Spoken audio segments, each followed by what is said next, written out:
Hi hello ನಮಸ್ಕಾರ ಸ್ನೇಹಿತರೆ. ಇಲ್ಲಿ ರಾಮಾಚಾರಿಗೆ ಮೀರಾ ಯಾರು ಅನ್ನೋ ವಿಷಯ ಗೊತ್ತಾಯ್ತಾ. ಆ ಕಡೆ ವೈಶ್ವಕ ಪ್ರೆಗ್ನೆಂಟ್ ಅಲ್ಲೋ ಅನ್ನೋ ವಿಷಯ ಚಾರುಗೆ ತಿಳಿತಾ. ಆ ನಂತರ ಚಾರು ಮಾಡಿದ್ದೇನು, ಮನೆಯವ್ರಿಗೆ ಎಲ್ಲ ಸತ್ಯ ಹೇಳ್ಬಿಟ್ಟ. ವೈಶ್ವಕನ ರೆಡ್ ಹ್ಯಾಂಡ್ ಆಗಿ ಸಿಕ್ಸ್ ಹಾಕಿದ್ಲ.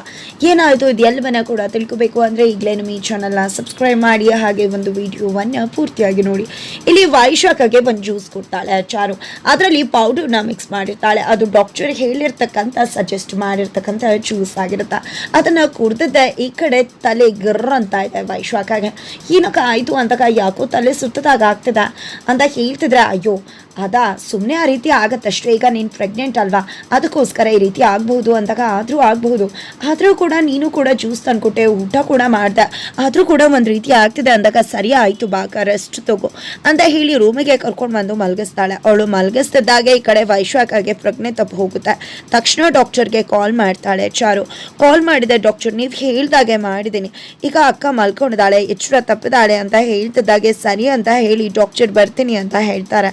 ನಂತರ ಈ ಕಡೆ ರಾಮಾಚಾರಿನ ಭೇಟಿ ಮಾಡಿದಿ ಹೋಗಿರ್ತಕ್ಕಂಥ ಆ ಒಂದು ನಂದನವನ ಆಶ್ರಮದವರ ಬಗ್ಗೆನೇ ಯೋಚನೆ ಮಾಡ್ತಿದ್ದಾರೆ ಇಲ್ಲಿ ಮುರಾರಿ ಹಾಗೆ ರಾಮಾಚಾರಿ.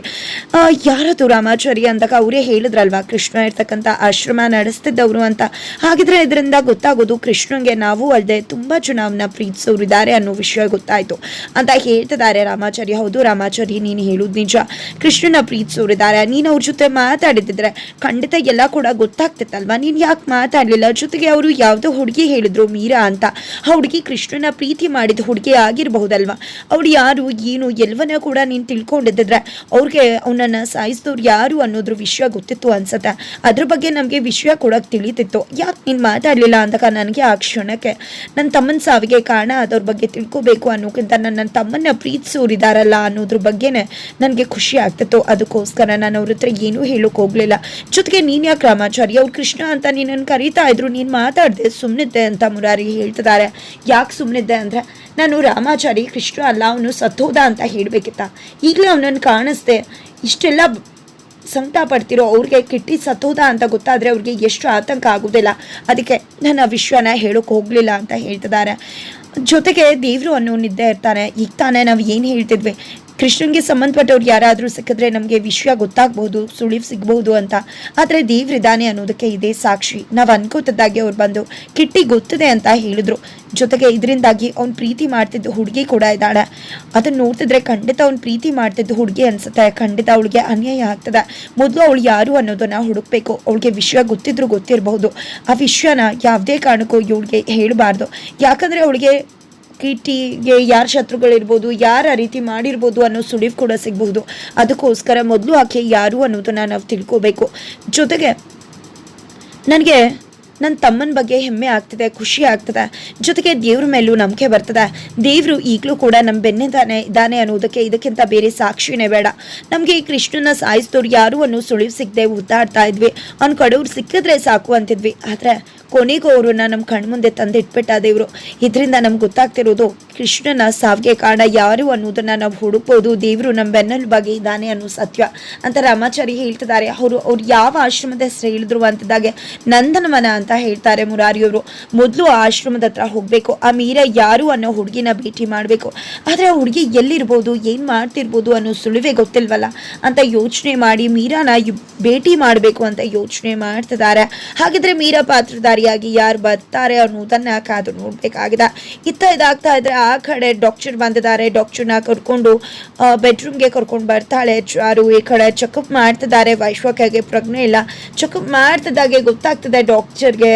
ತಕ್ಷಣ ಬಾಮ ನಿನ್ನ ಜೊತೆ ಮಾತಾಡಬೇಕು ಅಂತ ಹೇಳಿ ಚಾರುನ ಹೊರಗಡೆ ಕರ್ಕೊಂಡು ಬಂದು ಕೂರಿಸ್ಕೋತಾರೆ. ನಿನ್ನ ಅನುಮಾನ ನಿಜ ಆಗಿದೆ ಅಮ್ಮ ಅಂತ ಹೇಳಿದಕ್ಕೆ ಈ ಕಡೆ ಚಾರು ಶಾಕ್ ಆಗ್ತಾಳೆ. ಡಾಕ್ಟರ್ ಅಲ್ಲಿ ಚೆಕಪ್ ಮಾಡಬೇಕಿದ್ರೆ, ಅಕ್ಕ ನನ್ನ ಅನುಮಾನ ಸುಳ್ಳಾದರೂ ಪರವಾಗಿಲ್ಲ, ನೀನು ಪ್ರೆಗ್ನೆಂಟ್ ಆಗಿರು ಅಂತ ದೇವ್ರ ಹತ್ರ ಪ್ರಾರ್ಥನೆ ಮಾಡಿದ್ಲು ಇಲ್ಲಿ ಚಾರು. ಆದರೆ ಪ್ರೆಗ್ನೆಂಟ್ ಇದ್ರೆ ತಾನೇ ದೇವ್ರ ಪ್ರಾರ್ಥನೆ ಫಲಿಸೋದು ಚಾರುದು. ಈ ಕಡೆ ಡಾಕ್ಟರ್ ಕೂಡ ನೀನು ಅನ್ಕೊಂಡಿದ್ದು ನಿಜ ಅಮ್ಮ, ಹುಡುಗಿ ಯಾವುದೇ ರೀತಿ ಪ್ರೆಗ್ನೆಂಟ್ ಅಲ್ಲ ಅಂತ ಹೇಳ್ತಾರೆ. ಈ ಮಾತನ್ನು ಕೇಳಿ ಶಾಕ್ ಆಗುತ್ತೆ ಚಾರುಗೆ. ಏನು ಮಾತಾಡ್ತಿದ್ರೆ, ಯಾಕೆ ರೀತಿ ಅಂತ ಹೇಳಿದಾಗ ಕೆಲವೊಮ್ಮೆ ಸುಡು ಪ್ರೆಗ್ನೆನ್ಸಿ ಅಂತ ಆಗತ್ತೆ ಅಂತ ಹೇಳ್ತಾರೆ. ಹಾಗಿದ್ರೆ ಏನು ಅಂತ ಕೇಳಿದಾಗ ಆಕೆ ಯಾಕೆ ರೀತಿ ನಡ್ಕೋತಿದ್ದಾಳೆ ಅನ್ನೋದನ್ನ ಮೊದಲು ತಿಳ್ಕೋಬೇಕು. ಸುಡು ಪ್ರೆಗ್ನೆನ್ಸಿ ಅಂದರೆ ಸುಳ್ಳಿನ ಪ್ರೆಗ್ನೆನ್ಸಿ ಆಗಿರತ್ತೆ.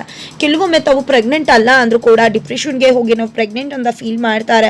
ಹೊಟ್ಟೆ ಬರ್ತಿದ್ರು ಹೊಟ್ಟೆ ಬಂದಿದೆ, ಟ್ಯಾಬ್ಲೆಟ್ಸ್ ತಗೋಬಾರ್ದು ಅವರು, ಯಾಕಂದರೆ ಅವ್ರ ಹೊಟ್ಟೆಲಿ ಮಗುನೇ ಇರುವುದಿಲ್ಲ, ಆದರೂ ಕೂಡ ಟ್ಯಾಬ್ಲೆಟ್ಸ್ ತಗೋತಾರೆ, ಪ್ರೆಗ್ನೆನ್ಸಿ ಥರನೇ ಬಿಹೇವ್ ಮಾಡ್ತಾರೆ. ಆಕೆ ಕೂಡ ಏನಾದರೂ ಆ ರೀತಿ ಡಿಪ್ರೆಷನ್ಗೆ ಹೋಗಿರೋದು, ಆ ರೀತಿ ಎಲ್ಲ ಬಿಹೇವ್ ಮಾಡ್ತಿದ್ದಾರೆ ಅಂದಾಗ ಆ ರೀತಿ ಏನೂ ಇಲ್ಲ ಡಾಕ್ಟರ್ ಅಂತಾರೆ. ಅವಳು ತುಂಬ ಖುಷಿಯಿಂದಾನೇ ಓಡಾಡ್ತಿರ್ತಾಳೆ, ನಾವ್ಯಾರು ಇಲ್ಲದೆ ಇದ್ದಾಗ ಕುಣ್ಕೊಂಡು ಹೇಗೇಗೋ ಓಡಾಡ್ತಿರ್ತಾಳೆ ಅಂತ ಹೇಳ್ತಿದ್ದಾರೆ. ಹಾಗಿದ್ರೆ ಅವಳಿಗೆ ಏನಾದರೂ ಪ್ರೆಷರ್ ಇದೆಯಾ, ಮಗು ಆಗಲೇಬೇಕು ಅಂತ ಗಂಡ ಏನಾದರೂ ಕೇಳ್ತಾನೆ ಇದ್ರ? 1.5 ವರ್ಷ ಆಯಿತು ಇನ್ನೂ ಮಕ್ಕಳಾಗಿಲ್ಲ ಅಂತ ಡಾಕ್ಟರ್ ಕೇಳ್ತಿದ್ರೆ, ಇಲ್ಲ ಡಾಕ್ಟರ್ ಆ ರೀತಿ ಏನೂ ಇಲ್ಲ, ಯಾರು ಕೂಡ ಅವಳ ಮೇಲೆ ಫೋರ್ಸ್ ಆಗಲಿ ಪ್ರೆಷರ್ ಆಗಿ ಆಗ್ತಿರ್ಲಿಲ್ಲ, ಮಗು ಬರ್ತದೆ ಅನ್ನೋ ಖುಷಿ ಇತ್ತು ಅಷ್ಟೇ. ಅಕ್ಕ ಈ ರೀತಿ ಯಾಕೆ ಮಾಡ್ತಿದ್ದಾಳೆ ಅಂತ ಗೊತ್ತಾಗ್ತಿಲ್ಲ ಅಂತ ಚಾರು ಹೇಳ್ತಾಳೆ. ಹಾಗಿದ್ರೆ ಒಮ್ಮೆ ಕರ್ಕೊಂಬಾಮ ಹಾಸ್ಪಿಟಲ್ಗೆ, ಕೌನ್ಸಿಲಿಂಗ್ ಮಾಡೋಣ ಆಕೆಗೆ, ನಾನು ಇನ್ನು ಹೊರಡ್ತೀನಿ ಅಂತ ಹೇಳಿ ಹೊರಡ್ತಾರೆ. ಅವಳಿಗೆ ಕೌನ್ಸಿಲಿಂಗ್ ಅಗತ್ಯ ಇಲ್ಲ ಡಾಕ್ಟರ್, ಅವಳು ಯಾಕೆ ಈ ರೀತಿ ಮಾಡ್ತಿದ್ದಾಳೆ ಅಂದರೆ ಮನಸ್ಸಲ್ಲಿ ಏನೋ ಉದ್ದೇಶ ಇದೆ, ಅವಳಿಗೆ ಯಾವುದೇ ಮೆಂಟಲಿ ಡಿಸ್ಟರ್ಬ್ ಅಂತೂ ಇಲ್ಲ. ಖಂಡಿತ ಈ ಅಕ್ಕಂಗೆ ಮನೆಯವರೆಲ್ಲ ಬರಲಿ, ಅವಳು ಏನು ಅಂತ ಖಂಡಿತ ರಿವೀಲ್ ಮಾಡ್ತೀನಿ ಅಂತ ಚಾರು ಅನ್ಕೋತಾಳೆ. ಈ ಕಡೆ ವೈಶಾಖ ಮುಂದೆ ಗಾಳಿ ಬೀಸ್ತಾ ಕೂತ್ಕೊಂಡಿದ್ದಾಳೆ ಚಾರು.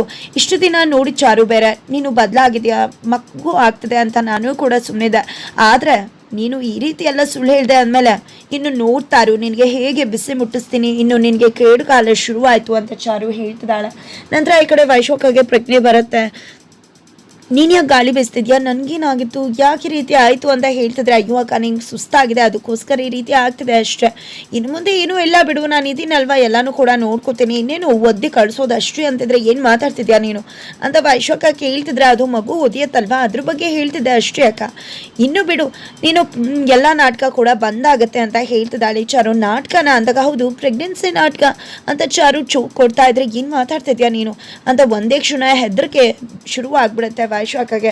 ಅದೇ ಅಕ್ಕ ನೀನು ಪ್ರೆಗ್ನೆನ್ಸಿಲಿ ಎಲ್ಲ ಪ್ರೆಗ್ನೆಂಟ್ ಥರ ಇರಲ್ಲ, ಹೇಗೆ ಬೇಕೋ ಹಾಗಿರ್ತೀಯ, ಯಾವ ಟ್ಯಾಬ್ಲೆಟ್ಸು ತೊಗೊಳ್ಳಲ್ಲ, ಅದನ್ನ ಯಾವತ್ತೂ ಕೂಡ ಅವಕಾಶ ಕೊಡೋದಿಲ್ಲ, ನಿನ್ನನ್ನು ನಾನು ಚೆನ್ನಾಗಿ ನೋಡ್ಕೋತೀನಿ, ನೀನು ಮಗು ನೋಡ್ಕೊಳ್ಳೋಕ್ಕಾಗದೇ ಇದ್ರೂ ಪರವಾಗಿಲ್ಲ, ಮಗು ಎತ್ಕೊಟ್ಬಿಡು, ಅದನ್ನು ನಾನು ಸೆಕ್ಯೂರಿಟಿ ಗಾರ್ಡ್ ಥರ ನೋಡ್ಕೋತೀನಿ ಅಂತ ಹೇಳಿ ಇಂಡೈರೆಕ್ಟಾಗಿ ನಿನಗೆ ಸರಿಯಾಗಿ ಗತಿ ಕಾಣಿಸ್ತೀನಿ ಅಂತ ಚಾರು ಹೇಳ್ತಿದ್ದಾಳೆ. ಅಷ್ಟರಲ್ಲಿ ಈ ಕಡೆ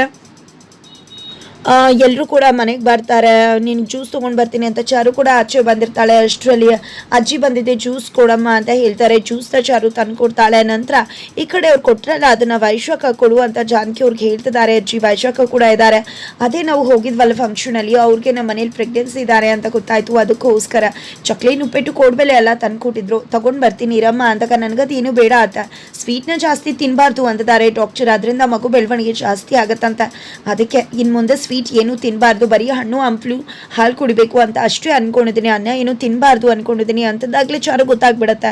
ನನಗೆ ಅನುಮಾನ ಬಂದಿದೆ ಅಂತ ಹೇಳಿ ನಾಟಕ ಮಾಡೋಕ್ಕೆ ಶುರು ಮಾಡ್ತಿದ್ಯಾ ಅಕ್ಕ, ಇನ್ನೇ ನಿನ್ನ ನಾಟಕ ಎಲ್ಲ ಬಂದುಬಿಡು, ಇನ್ನು ನೋಡ್ತಾ ಇರು ಏನು ಮಾಡ್ತೀನಿ ನಿನಗೆ ಅಂತ ಚಾರು ಅನ್ಕೋತಾ ಇದ್ರೆ, ಫೈನಲಿ ಅದಕ್ಕೆ ಎಲ್ಲರೂ ಕೂಡ ಬೈತಾ ಇದ್ರು, ಈಗ ಏನು ತಿನ್ನಬಾರ್ದು ಏನು ತಿನ್ನಬೇಕು ಅಂತ ಅದಕ್ಕೆ ಗೊತ್ತಾಗ್ತಿದೆಯಲ್ಲ ಅದೇ ಸಮಾಧಾನ ಅಂತ ಶ್ರುತಿ ಕೂಡ ಹೇಳ್ತಾಳೆ.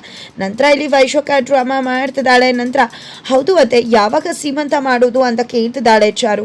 7 ತಿಂಗಳಿಗೆ ಅಂದಾಗ ಬೇರೆ ತಿಂಗಳಲ್ಲಿ ಅದನ್ನ ಇಟ್ಕೋಬಹುದಲ್ವಾ ಅಂದಾಗ, ಇಲ್ಲ ದೊಡ್ಡವರು ಒಂದು ಕಾರಣ ಇಲ್ಲದೆ ಅದನ್ನು ಮಾಡಿರೋದಿಲ್ಲ, ಅದನ್ನು ಏರುಪೇರು ಮಾಡಬಾರ್ದು, 6 ತಿಂಗಳಿಗೆ ಒಬ್ಬೊಬ್ರಿಗೆ ಹೊಟ್ಟೆ ಬಂದಿರೋದಿಲ್ಲ, 7 ತಿಂಗಳಿಗೆ ಬಂದಿರುತ್ತೆ, ಆಗ ಎಲ್ಲರ ಆಶೀರ್ವಾದ ಕೂಡ ಸಿಗತ್ತೆ, ಎಲ್ಲ ಕೂಡ ಒಳ್ಳೇದಾಗತ್ತೆ, ಎಲ್ಲ ದೊಡ್ಡವರು ಕೂಡ ಆ ಹುಡುಗಿ ಮಗು ಅವಳು ಚೆನ್ನಾಗಿರಬೇಕು ಅಂತ ಎಲ್ಲ ರೀತಿಯ ಆಶೀರ್ವಾದ ಮಾಡ್ತಾರೆ. ಜೊತೆಗೆ ಅವಳಿಗೆ ಏನು ತಿನ್ನಬೇಕು ಏನು ತಿನ್ನಬಾರ್ದು ಅನಿಸುತ್ತೆ ಎಲ್ಲ ಬೇಡಿಕೆಗಳನ್ನ ಕೂಡ ಪೂರೈಸ್ತಾರೆ ಅಂತ ಅಜ್ಜಿ ಹೇಳ್ತಿದ್ದಾರೆ. ಹಾಗಿದ್ರೆ ಅಕ್ಕಂದನ್ನು ಗ್ರ್ಯಾಂಡಾಗಿ ಮಾಡಬೇಕು, ಅಷ್ಟರಲ್ಲಿ ಮಗು ಬೆಳವಣಿಗೆ ಕೂಡ ಆಗಿರುತ್ತೆ, ಅಕ್ಕ ಕೂಡ ದಪ್ಪಗೆ ದುಮ್ದುಮ್ಮಕ್ಕೆ ಆಗಿರ್ತಾಳಲ್ವ ಅಂತ ಹೇಳ್ತಿದ್ರೆ, ಇವಳು ಯಾಕಪ್ಪ ಸೀಮಂತ ಅದು ಇದು ಅಂತಾಳೆ, ಏನಾಗ್ತದೆ ಅಂತಲೇ ಗೊತ್ತಾಗ್ತಿಲ್ವಲ್ಲ ಅಂತ ಚಾರು ಮಾತಾಡ್ತಿರೋದನ್ನ ನೋಡಿ ವೈಶಾಖಿಗೆ ಭಯ ಶುರುವಾಗಿದ್ರೆ, 7 ತಿಂಗಳಿಗೆ ಸೀಮಂತ ಶಾಸ್ತ್ರ ಮಾಡಿ ಆಮೇಲೆ ತವ್ರ ಮನೆ ಕಳಿಸೋದೆ ಅಂತ ಹೇಳ್ತಿದ್ದಾರೆ ಜಾನಕಿ ಅವರು. ನಮ್ಮ ವೈಶಾಖಿಗೆ ತವ್ರ ಮನೆಯೇ ಇಲ್ವಲ್ಲ ಅಂತ ಅಜ್ಜಿ ಹೇಳೋದಕ್ಕೆ, ಅತ್ತೆ ಮನೆ ತವ್ರ ಮನೆ ಎರಡೂ ಇದೆ ಅಮ್ಮ, ನಿನಗೆ ಇಲ್ಲೇ ಬಾಣತಾನೆ ಎಲ್ಲ ಕೂಡ ಮಾಡೋಣ, ನೀನೇನು ಯೋಚನೆ ಮಾಡಬೇಡ ಅಂತ ಜಾನಕಿ ಅವರು ಹೇಳ್ತಾರೆ. ನಂತರ ವೈಶಾಖ ಹೋಗ್ತಿದ್ದಾಗೆ ಈ ಕಡೆ ಚಾರು ಅನ್ಕೋತಿದ್ದಾಳೆ, ಅಕ್ಕ ನೀನೇನಾದರೂ ಯಾವ್ದಾದ್ರು ಪರಿಸ್ಥಿತಿಗೆ ಸಿಕ್ಬಿದ್ದು ಈ ರೀತಿ ಸುಳ್ಳು ಹೇಳ್ತಿದ್ರೆ ಖಂಡಿತ ನಾನು ನಿನ್ನ ಸಪೋರ್ಟಿಗೆ ನಿಲ್ತಿದ್ದೆ, ಆದರೆ ಖಂಡಿತ ನೀನೇನಾದರೂ ಈ ಮನೆ ಕೆಡಕು ಬಯಸೋದಕ್ಕೆ ಏನಾದರೂ ಈ ರೀತಿ ನಾಟಕ ಮಾಡ್ತಿದ್ರೆ ಖಂಡಿತ ನಾನಂತೂ ನಿನ್ನ ಸುಮ್ಮನೆ ಬಿಡುವುದಿಲ್ಲ ಅಂತ ಹೇಳ್ತಿದ್ದಾಳೆ. ಹಾಗಿದ್ರೆ ಮುಂದೆ ಏನಾಗುತ್ತೆ ತಿಳ್ಕೊಬೇಕು ಅಂದರೆ ಈಗಲೇ ನಮ್ಮ ಈ ಚಾನಲ್ನ ಸಬ್ಸ್ಕ್ರೈಬ್ ಮಾಡಿ, ಮುಂದಿನ ವೀಡಿಯೋಗೋಸ್ಕರ ವೇಟ್ ಮಾಡೋದನ್ನು ಮರಿಬೇಡಿ.